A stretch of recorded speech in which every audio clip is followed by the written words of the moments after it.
everyone, my name is Rhiannon from Blue Dog Board Games, and today we are back for another solo vlog. We are going through all the games that I played solo and a couple multiplayer in the month of October. Now I really like Halloween themed games, like horror games and anything a little bit creepy. I have a few of them in my collection and I just didn't get round to playing all of the ones that I wanted. So over November and hopefully December as well, I will be sort of bringing out some more of my creepier themed games, but I have managed to play a few of them in the month of October that I will speak about. But just know that I do have some more to speak about, and that is all coming very soon, hopefully. So I did a little bit better in October. September wasn't the greatest. I did 31 hours of gaming in September. I did 35 hours of gaming in October. That's over 39 plays. I played 13% of my collection, so that's not too bad, and 15 different games. That's exactly the same as last month as well, so we're pretty consistent really. So the first game that I won't even really mention anymore, because half of the content that I've put out recently has been about this board game because I have absolutely been really enjoying it. That is Tycoon the Board Game. I don't even have it down with me, it's all up on my shelf. I played that one 8 times in October over 11 hours. You can see my full breakdown, in-depth solo review. I'll put the link down below. If you're interested in that game, I really think that is an exceedingly solid zoo management game. It's brilliant. It's very crunchy. There's a lot going on. It's quite strategic. There are lots of fiddly pieces as well. So if that is the sort of thing you're looking for and you like zoo management type themes, then that is a really good game to jump on board with. The next game as well, I won't go into in too much detail because I have a playthrough of this one and I've spoken about it lots of times on the channel before. I played this one 6 times over 2 hours. I've really been enjoying this one recently. Once again, I've been getting quite into my video games still, so after work I'm not really always feeling up to like learning a new game or having something really big and complicated out on the table. Ganz Schön Clever really fits into that category for me. I think it's a fantastic game to just bring out, play really quickly, and actually it's one that I have enjoyed every single time I play, and I actually want to play it again. There's been a few times where I've played it back to back, even after feeling like, oh, I don't really want to get a game out this evening, I'm not really in the mood. This one just comes out and I absolutely love it. Brilliant. So we're gonna start onto the first like Halloween-y, creepy, more horror type game in my collection that I have played this month. I actually have a written review of this one as well. This copy was provided to me through John Forth and Craig Price through my association with Diary of a Lincoln Geek. Again, I've spoken about Diary of a Lincoln Geek on my channel before. If you'd like to know a bit more about them and what they do, they make lots and lots of board game content and a podcast as well. I'll pop that link in down below. But this game I was provided with by them so I could do a written review. But I have been playing that one a lot so I could sort of get a good understanding of it. This one is called Devoured Fallen Colossus. Now my first impressions of this game weren't overly positive. This is a game that you play, it's split into 6 chapters and you are designed to play the chapters all back to back. I didn't quite realise that up front. It's like a narrative driven, sort of a dungeon crawlery type thing, but you're not based in a dungeon. So I sort of went into this, played the first chapter to sort of get a feel of the game and put it away again, and I was a bit confused and underwhelmed because I didn't feel like there was much going on. I felt the game was way too easy and I wasn't really sure what to make of it. But then I sort of understood what you were meant to do, which is you are meant to progress, try and get through all 6 chapters in not necessarily one sitting. You can sort of try and save it if you want to, but progress into your adventure as far as you possibly can in one go. This is a really unique game that I've never really sort of ventured into before. This is a game where you play the role of an adventurer. You wake up, all you have in front of you is your journal where you are tracking various pieces like your health and your spirit flames, which can be used to like help your replay levels and sort of help your awareness of things around you. You are resolving narrative cards, which are all set out in like a cross format to progress your adventure, and various things will happen. So you may just progress the story a little bit more with some further narrative. You may be gaining armor. You may be battling monsters, you may be facing traps. So you are just resolving all of these cards one after another, choosing the direction that you're going in according to your cross format, and trying to like get as far as possible. The catch is in this game that you have a very clever like health supply. Not only do you have your like, basic health, but you also have body, mind and spirit cubes to be very careful of, and that they are essential to you being able to beat these monsters and beat these traps and overcome them. When you are resolving a monster card, so they will have different squares that you need to cover up, and you can use your mind, body, spirit cubes and also weapon cubes that you have from various weapons you collect along the way. You have to cover all of those spaces on those monster cards, and if you're unable to do that, you lose and you'll take damage and various things like that. So that isn't good. What is another really cool thing in this game, as well as the really careful resource management that you have to do, is the fact that you have a fate bag, and at any point when you are needing to cover up a space on an enemy card, you can like leave it down to fate. If you don't have enough mind, body, spirit cubes, or you just choose to take the chance, you can draw a cube from this bag, which is a mix of hit and misses, and just see whether you are lucky enough to sort of evade that damage. Throughout the game, the bag changes, so it is like a bag builder game as well. So you are, anytime you like evade a monster at a particular point, you don't go back to actually face that monster, as like a negative consequence, you have to add negative cubes into this bag.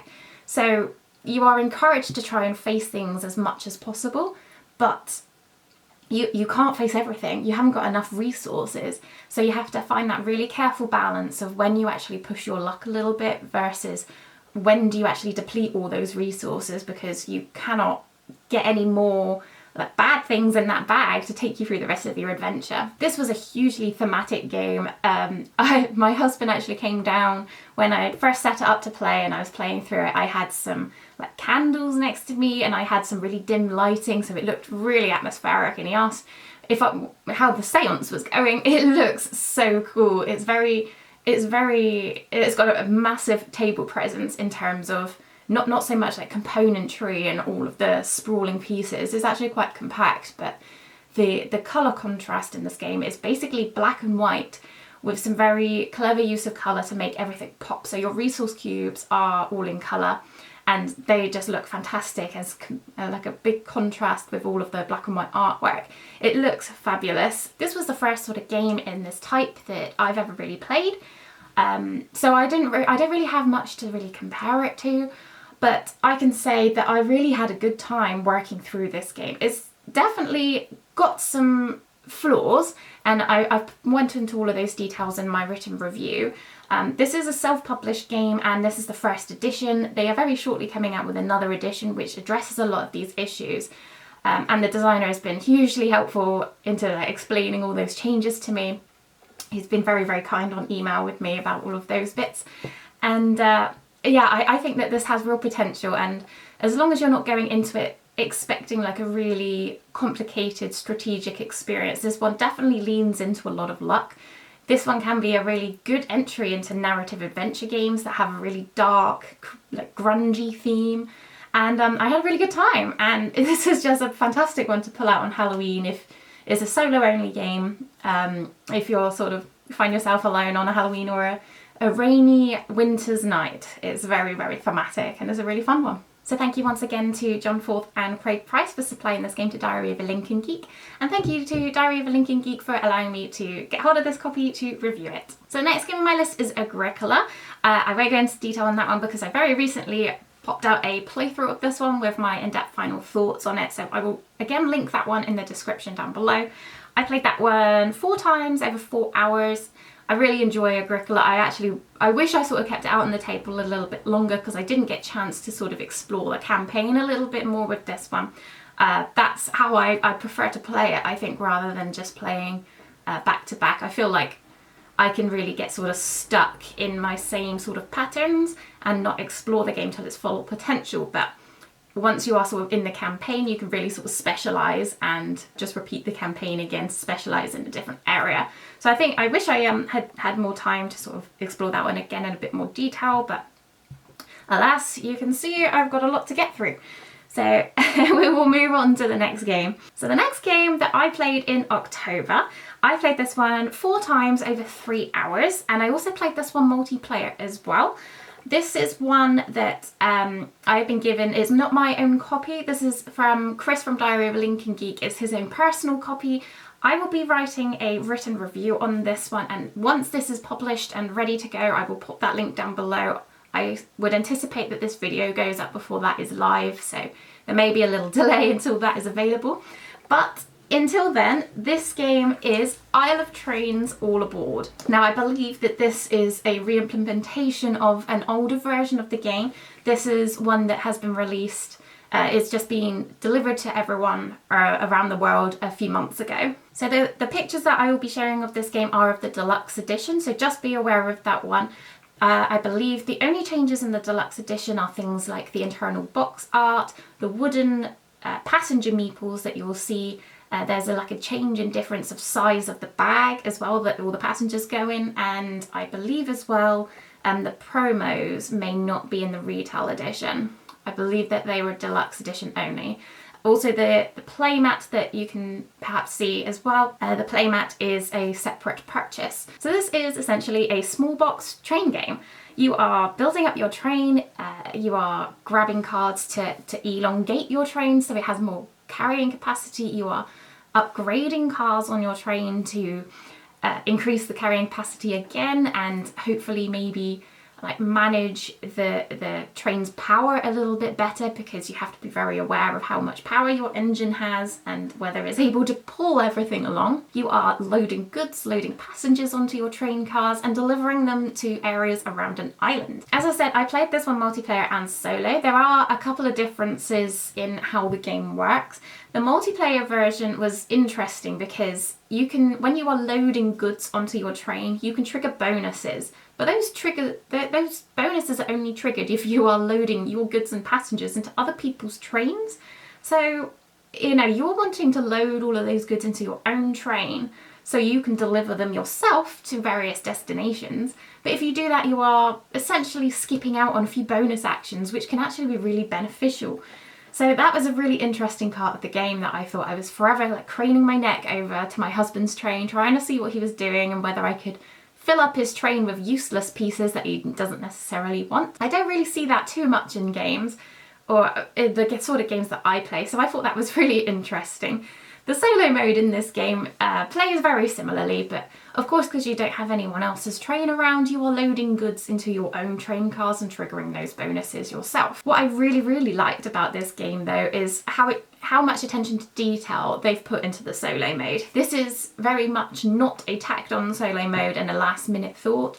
They have got your typical beat your own score variant with a little like scoring table, and so that plays exactly the same essentially as your multiplayer game, with the exception of the rule that I said before.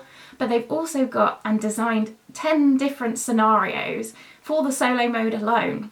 And I've been playing through those. I've got about halfway now, and I hope that I have time to finish all of those off before this game needs to go back. But there's nothing very complicated about them. There's just a tiny little snippet of, you know, a little bit of tiny dialogue from some people around the island saying, oh, can you do this for me? And for example, you know, my son likes to see a really fancy big long train. Can you create a train with 13 cars long? And that's your goal for this scenario. So you only win that scenario if you build a train that's at least 13 cars long. This has really helped me like explore all of the different bits of the game, because like I said, in a bit of Agricola, you can sort of sometimes in games like fall into a very similar pattern and not really explore all of the options of gameplay. This sort of forces you to definitely explore as much as possible and go down different routes. I will say though that it does sometimes make you like neglect what I think is the core mechanic in the game, which is essentially loading goods into your train cars and delivering them to places, because that's essentially where a lot of points are. But some of the scenarios where things like build your train to 13 cars long, which is really fun and creates a very unique and different challenge, but I wasn't concentrating on the island in front of me at all. I wasn't even looking at that. And so it just, as fun as it is and as really cool as it is to help you explore everything, I also felt a little bit strange in the fact that I was ignoring half the game at the same time. But playing all of them and looking at the rest that I haven't yet explored, I think it definitely does a really good rounded job to allow you to experience the game in its full capacity, just in different places in the scenario. So this was a really fun one. The production quality of this one is probably one of the best games I've ever seen. It's just gorgeous, absolutely fantastic, it's beautiful. So yeah, that was very impressive, and it's a real pleasure to play. But yeah, Isle of Trains is a really, really fun game, and I think it could sort of fit in quite a lot of people's collections. It's a nice little lightweight solo game. It's got quite a lot of, you know, variation just for the size of the box it is, but also it's quite a fun multiplayer one as well. Me and my husband did enjoy playing this one through. So the next game on my list is another Halloween entry. So this is one that I have actually released a playthrough of very recently. So again, I'll link that one down below if you wanted to see my full and fleshed out final thoughts on this game. This is Abomination, the Heir of Frankenstein. It's a big box, quite a long-winded strategy and resource management game. So I played Abomination 3 times over 4 hours, so it is on the longer side, definitely, but I don't think it overstays its welcome. I can really see the progression of this game as it goes through, so I personally don't feel it is too long, but I know a lot of people do have that complaint. But the designers have created a way to eliminate that issue, or definitely help it along, so I think if the theme and the gameplay is of interest to you, it's definitely one to still keep in mind. I really, really enjoy the solo mode in this one. You have investigators that are chasing you around the board. If they land on your spot where your worker is, they are interrogating you. You have to bribe them, you can murder them, you can try and evade them. Otherwise, you are advancing this meeple along your progress track and essentially racing towards the end of the game, which decreases the amount of time that you have to build up your monster. Frankenstein's friend, basically. Frankenstein's monster's friend is not Frankenstein. So yeah, I won't go into it anymore, but Abomination is one that is one of my favourite Halloween theme horror games. I really, really enjoy it, especially the solo mode. The multiplayer mode is very fun, but it does have a very different feel to it. I really love the sort of racing and the tension that the solo mode in this one builds up for you. I think it's very exciting and definitely keeps you on the edge of your seat. The next game on my list is another horror, like Cthulhu type game. It's the only Cthulhu game that I have been playing this past month, which is bizarre. I have another few in my collection I really want to get out. This one I played twice for 2 hours. I would love to do a playthrough of this one, but I'm really, really bad at it. So until I get better, maybe next Halloween I'll do a playthrough of this one. But it's very, very difficult. This is Arkham Noir, second case. So this one is called Called Forth by Thunder. So this is a solo only card game. I was when I bought this game, I picked it up for a very bargain price. I think it was like £6 or something like that.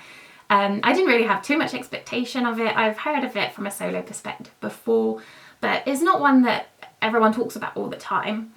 But there have been 2 games that I have played in my career of board gaming so far that I have been astounded when I consider the amount of componentry that it has and the depth of play. So this one, Arkham Noir case number 2, I couldn't believe how much game there was in a single deck of cards. And Arkham Horror, the card game, I was astounded by the story and the feelings that evoked in just a deck of cards. It was just fabulous to me. I'd never really come across that before. But Arkham Noir is a set collection game. So you are trying to solve cases essentially, and you have cards which have symbols on. You can only play symbols in a sequential order if you have a symbol on the side of the card which matches the other side of the card you are trying to place it next to. Whilst you are doing that, you are trying to collect, I think it's 5 different symbols in your line of cards, and you have to ensure that you have a puzzle piece, because your end of the game only triggers when you collect 5 different puzzle pieces of different symbols. and you can only place like different, I don't even know, different cards with like locks on if you've played a key card. There's a lot of rules in this. There is a lot going on. And what I didn't realise until my second or third play was that there's only like one card with a particular puzzle piece on. So I think it's like a book. We'll say a book. A book is one of the symbols in the game. There is only one card in the entirety of the game that has a puzzle piece with this book on. So if you are careless, you don't realise that, or you just don't pick it up quickly enough, like I didn't, you can end up with that card locked out of the game. So there's like a stability area, which is where it is like a timer in the game. If you block up all of that area in the game with, I play it on easy, so it's 6 or more cards, the end of the game triggers and you lose. So if you lock it into that area, it's very difficult to get it back out. If it ends up in your discard pile, you need to be able to get it out of that discard pile at some point. If you have locked it out by closing a case into your big picture area, you again need to be able to know where that card is and be able to get it out from there. And there are various different ways that you can get these cards out from these places, but again, there's limited amounts of those in the game. So you've got to be very, very careful about where your cards end up, where you're playing them, what cards you're gaining into your hand, and which ones you're locking out of the game at various places. It is so incredibly clever and incredibly difficult. This is a very, very, I would say, meaty game for what it is. You wouldn't even think that it's that meaty from just the outset. The rules are quite confusing in ways. I certainly didn't quite understand how to play. Just briefly skimming the rules, it did take a good couple of plays to understand how it all worked, and even more plays to have any idea of strategy, and I'm still not there. In addition, there are a few different rules that you really need to sort of keep in the back of your mind, and it's not really obvious to like do. So there's the addition of like thunder cards as well in the game. If you play 3 time cards in a row in a particular case, you have to play a thunder card as well, a storm card. So it's all of these little nitpicky things that make this quite a strategic and quite a heavy game for a card game, I would say. And it plays as well. I get it played in about an hour. That's with some really careful consideration. I still lose, but that's with some, you really need to analyse what's going on. So yeah, this is one that took me by surprise, definitely. I really enjoy it. I think it's incredibly thematic for just a little card game. But it's definitely one that takes a lot of plays, and it's difficult to get that strategy down, I would say. I particularly like the components in this game. I think the artwork in this is incredibly thematic, incredibly creepy. All of the games that, I believe there's 3 cases now of the Arkham Noir series, they're all based around the stories of H.P. Lovecraft and like the Cthulhu type universe. So there's lots of like creepiness in them, and some of the artwork is unpleasant to look at and uncomfortable. But putting some like Cthulhu music on the background, grabbing a little adult beverage and having all of the candles around you, this creates such an atmospheric game. And it's a really, really clever puzzle that I am yet to solve successfully. I think I have won once on easy, but I feel like that was a bit of a fluke. I am yet to repeat that. So that is Arkham Noir case number 2. So the next game on my list is one that I played multiplayer, and I have spoken about a couple of times on the channel before. I played Hadrian's Wall once with my husband, so that was a lot of fun, really enjoying Hadrian's Wall. I need to get back into the campaign of that one because I still haven't progressed too far, but that's always a good time. The next one on my list I have a playthrough of. It's actually one that's been up for a very long time now. I played this one once, over 58 minutes. This was a multiplayer game that I played, but I will very briefly, I can't remember if I've actually discussed this one in one of my vlog videos before, so I'll just go through it briefly because I always have a good time talking about this game. This one is Chocolate Factory. So one of the best things about this game is of course the components and how it all looks. The artwork is just gorgeous, and I just love the process of taking chocolates and taking beans and pushing them all along your conveyor belt in your factory and using coal pieces to activate various engine parts and machine parts to transform your chocolates into something else. So you're always back and forth with all your chocolate beans, trying to change them into chunks, to change those chunks into like sweets, and then change those sweets into like big boxes. It's so tactile, this game, and it just makes me very, very happy to play. It's such a fun one. The multiplayer game is very fun. It's very sort of focused on your own board where you're running all of your factory individually.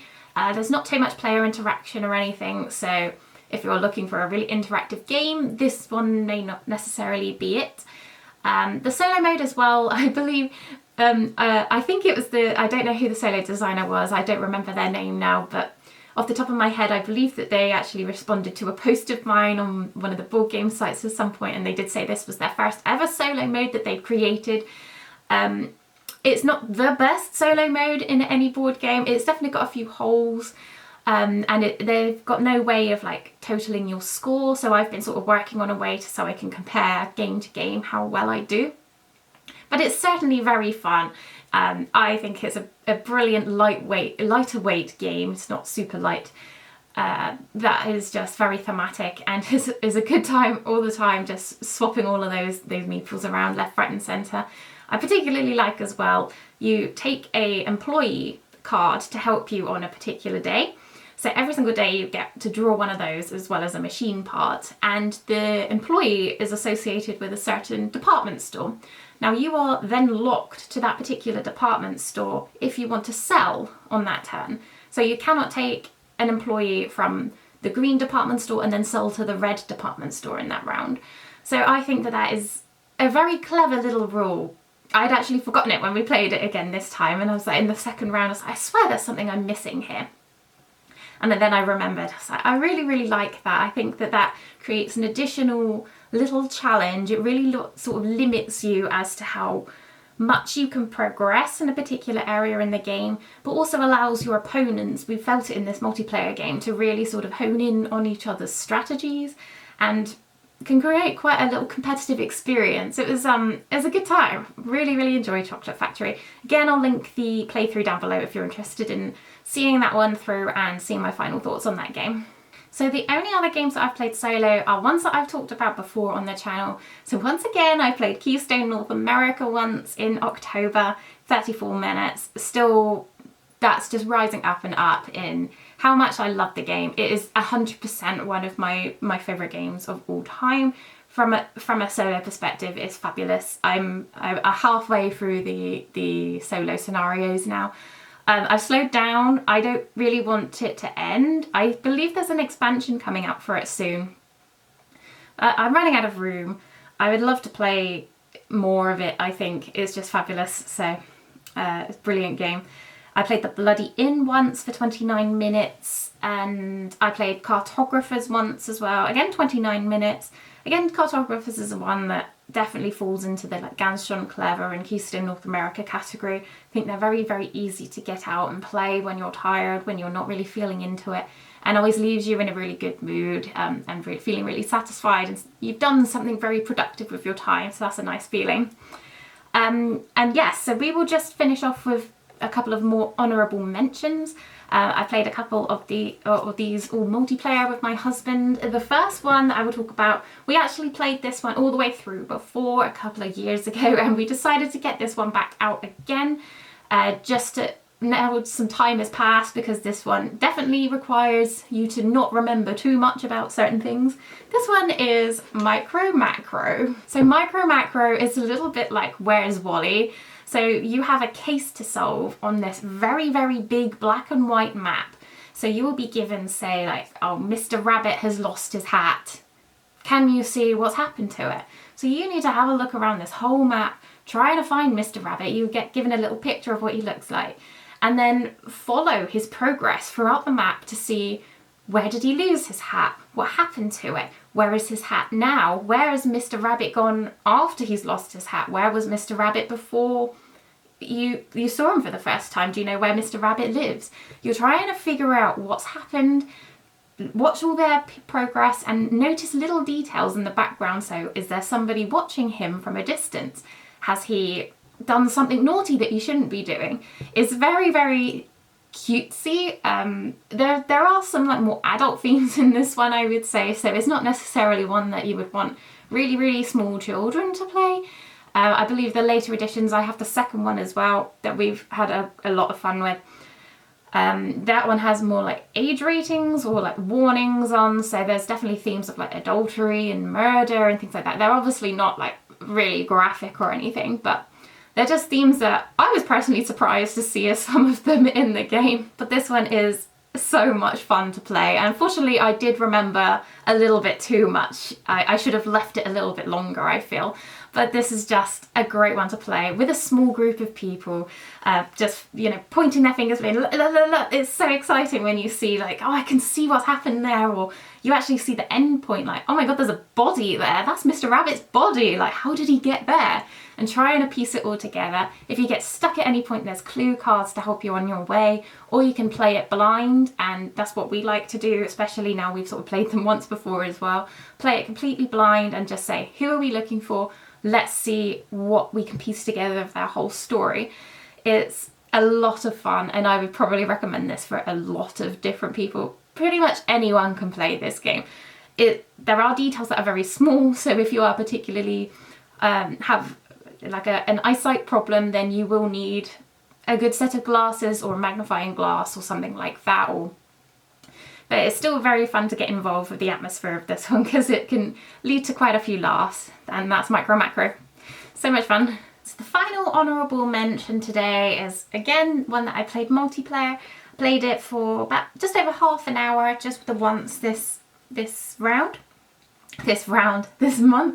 This is one of the very, very first board games my husband and I ever played.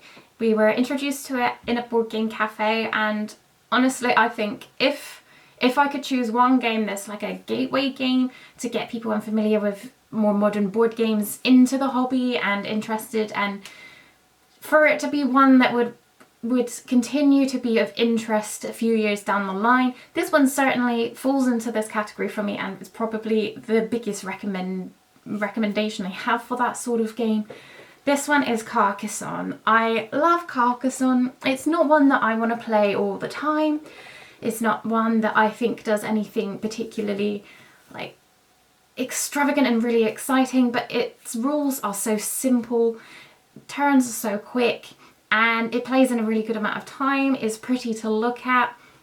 It ticks all the right boxes in all the right areas, and I think it is almost a perfect introductory game, and you can introduce it to so many different people, young and old, and there's not too much to worry about. If you're unfamiliar with Carcassonne, this is a tile laying game where you are drawing a tile and you are choosing whether you want to place one of your meeples on there to claim something. So it may have an image of a castle or a section of a castle, and you can pop your meeple on that section of the castle to say, I want to score for this castle. And as you build up the map, you are completing roads, you are making big fields around various other structures, you are completing your castles and building them up into bigger and bigger structures. There's chapels that you can claim as well, and it's such a simple game. On your turn, you are just drawing a tile, choosing or not, placing it somewhere in your display, in the whole display. It's a shared display, so you can put the tile all the way over there by person number 3 if you want to. It can grow in all sorts of directions. And choosing or not whether you want to place your meeple anywhere on that tile. If not, play just passes, and it's as quick as that. It's so simple. And there's only a few different ways to score as well. You're either scoring for you're scoring throughout the game, but you can either score for like roads, your castles, fields, and chapels. That's basically it. There are lots and lots of ways to expand this game as well. I don't even know how many expansions there are. We've got a tiny little box expansion. It's not even like a full one. It's one of the like mini expansions. We don't tend to actually play with that. We play with the base game only. I feel like the base game does a really good job of filling that niche of you want to play something that's very, very familiar to you, quick, easy, and is still a lot of fun. And Carcassonne really ticks all of those boxes. It's one that will probably stay in my collection forever. It's has always got a place with me at home. So I will leave that there for today. Thank you so much for joining me with my wrap-up video for the month, and there will be another one hopefully in November where I talk about all the games that I'm hopefully dragging some more off the shelves from ones that I haven't played for a good period of time now and haven't talked about on the channel. There is a couple in particular that I really want to get to very soon and explore them in a lot more detail as well. So hopefully November will be the month for that. Fingers crossed, we'll see. But thank you so much for joining me today. I hope you enjoyed hearing all the games that I've been playing this month. If you did, please consider subscribing to the channel and you will be let know of any future releases that I do. Otherwise, have a lovely rest of your day and I will see you on the next one. Bye bye!